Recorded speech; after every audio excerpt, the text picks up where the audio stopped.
Hello class. In this session we'll talk about the syllabus of PGT biology for DTPC exam. वैसे अगर हम classify करना चाहें syllabus को तो हम 3 सेक्शन में डिवाइड कर सकते हैं। 3 सेक्शन या 3 लेवल पे डिवाइड कर सकते हैं। जो पहला लेवल या पहला सेक्शन होगा हमारे पास वो होगा हाई सेकेंडरी लेवल या स्कूल लेवल जिसको हम कह सकते हैं, जहाँ पर आप मोस्टली एनसीईआरटी कंसेप्ट से आप चीज़ें रिवाइज कर सकते हैं। दूसरा लेवल जो होगा वो हमारा ग्रेजुएशन लेवल होगा, जहाँ पे हमसे ग्रेजुएशन लेवल के क्वेश्चन पूछेंगे। जो लास्ट लेवल होगा वो पोस्ट ग्रेड लेवल होगा।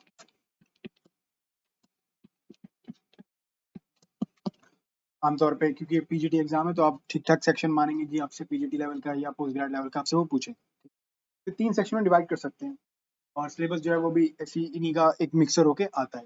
कई बार ऐसा होता है कि कुछ एग्जाम जैसे लास्ट टाइम पेस्टी एग्जाम में ऐसा हुआ था कि कुछ क्वेश्चन कुछ टॉपिक्स हैं जो ग्रेजुएशन या पोस्ट ग्रेजुएशन लेवल के मार्क होते हैं, लेकिन वहाँ से क्वेश्चन जो है वो सिंपल आ जाता है और फ्लक्चुएशन थोड़ा बहुत बना रहता है लगभग हर सब्जेक्ट पे। तो ऐसी कोई भी चीज़ जो कनेक्टिंग है, जैसे अगर हम टेक्सोनॉमी की बात करेंगे तो टेक्सोनॉमी को हम स्कूल लेवल पे बात कर सकते हैं।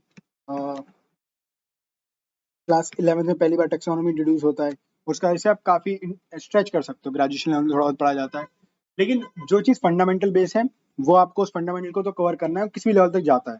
अगर कोई कंसेप्ट है, कोई टॉपिक है, जैसे अगर आप बायोटेक के बारे में बात करेंगे या किसी और आप टेक्नोलॉजी बेस्ड चीज़ के बारे में बात करेंगे, डीएनए के बारे में बात करेंगे, ट्रांसक्रिप्शन के बारे में बात करेंगे, तो उन चीज़ों को आप ग्रेजुएशन लेवल तक पोस्ट ग्रेजुएशन तक स्ट्रेच कर सकते हैं। बट हाँ, हर चीज़ को ना तो आप स्ट्रेच करके पढ़ पाएंगे, ना तो आप स्ट्रेच करके उसे समझ पाएंगे, क्योंकि सिलेबस बहुत ज़्यादा ही बड़ा हो जाएगा। ठीक है, तो कुछ कंसेप्ट हैं जो हमें स्कूल या हाई सेकेंडरी लेवल तक पढ़ने हैं और उसके आगे ये काफ़ी हमारे लिए जो है नॉर्मल रहेगा। जैसे टेक्सोनॉमी हो गया, सेल स्ट्रक्चर एक इम्पॉर्टेंट टॉपिक रह जाएगा हमारे लिए, सेल बायोलॉजी आप रिलाई कर सकते हैं। मोस्टली स्कूल लेवल पे जो चैप्टर्स हैं आपके पास, सेल डिवीजन कवर हो जाता है, बायोमोलिक्यूल्स कवर हो जाता है। थोड़ी बहुत टेक्नोलॉजी को आप थोड़ा एडवांस में पढ़ लेंगे, जो हम लोग क्लास में डिस्कस करेंगे उसको, तो आप वहाँ पे रिवाइज कर सकते हैं। जैसे कौन कौन सी डिफरेंट लैब टेक्निक्स यूज़ होती है, या कौन सी डाइज आप यूज़ करते हैं, कौन से केमिकल्स यूज़ करते हैं, कौन सी स्ट्रेन यूज़ करते हैं, जो कई बार स्कूल में कवर नहीं हुआ तो वो हम क्लास में कवर करेंगे। लेकिन मोस्टली आप सेल बायोलॉजी को सफिशिएंटली रिवाइज कर सकते हैं अगर आप स्कूल लेवल पे पढ़ेंगे तो। ठीक है, उसके बाद आपका फिजियोलॉजी वाला पोर्शन जो है, बोथ प्लांट एंड एनिमल्स, जो है वो स्कूल लेवल पे आप कर सकते हो। तो आप फिजियोलॉजी को रिवाइज कर सकते हो, चाहे वो प्लांट फिजियोलॉजी हो चाहे एनिमल फिजियोलॉजी हो, उसको आप रिवाइज कर सकते हो स्कूल लेवल पे फॉर अपकमिंग DTPS एग्जाम। अगर आप ग्रेजुएशन लेवल के बारे में बात करोगे तो उसमें आपके पास बायोलॉजी ह्यूमन फेयर हो गया, बायोटेक हो गया। बायोटेक एक इम्पॉर्टेंट चीज़ है जो आपको ठीक से पढ़ना है और काफ़ी अच्छे लेवल तक पढ़ना है। जैसे आप ग्रेजुएशन में वो न्यू लाइफ वगैरह किताबें पढ़ते हैं, उसके अंदर जो बायोटेक है वो अच्छा सेक्शन गिवन है, उस लेवल तक हमें कवर करना है। ठीक है, उसके बाद कुछ सेक्शन है, जैसे मैं आपको अभी बता रहा था कि जो टेक्नोलॉजी वाला पार्ट है, जहाँ पे टेक्नोलॉजी इन्वॉल्व होती है बायोलॉजी में, जैसे बायोस्टैटिक हो गया आपका। तो जो हम लोग 12th क्लास तक डिस्कस नहीं करते हैं, 12th क्लास के बारे में कोई बातचीत नहीं होती, जो आगे जाके ही आप पढ़ते हो, तो उसे आप रिवाइज कर लेंगे उस लेवल तक। तो बचता क्या है हमारे पास पोस्ट ग्रेड लेवल पे? आमतौर पर पोस्ट ग्रेड लेवल पे आप उन्हीं चीज़ों को डिस्कस करोगे, पोस्ट ग्रेड तक उसी चीज़ को पढ़ोगे जो आपके पास मास्टर्स में स्टार्ट होता है डिस्कस करना। आप स्टार्ट ही नहीं करते हो, इनके बारे में पहले कुछ बात नहीं होती। जैसे माइक्रोस्कोपी बहुत थोड़ा सा हम पढ़ते हैं स्कूल में ग्रेजुएशन लेवल पे, लेकिन जब बाद में आप बात करते हो, जैसे चाहे वाइल्ड कन्वर्जेंस के बारे में हो, चाहे वो इथोलॉजी के बारे में हो, कि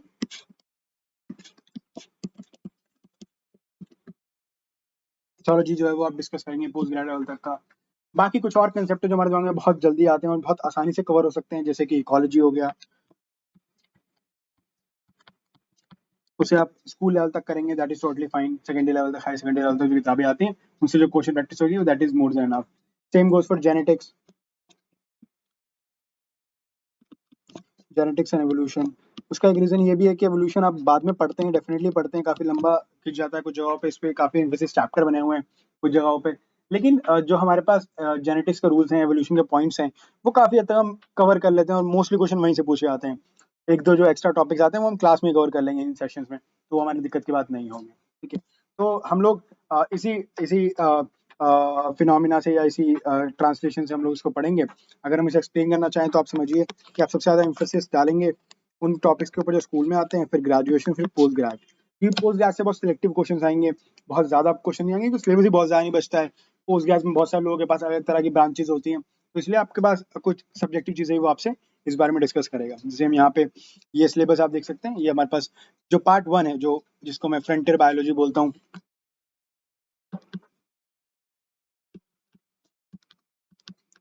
बायोलॉजी में ऐसा बहुत कुछ होता है जो फिजिक्स या केमिस्ट्री में नहीं होता है, या मैथमेटिक्स में नहीं होता है। जैसे इंपॉर्टेंट डेट्स हो गए, इंपॉर्टेंट थ्योरीज हो गई, who is the father of which branch, these kind of things are very important.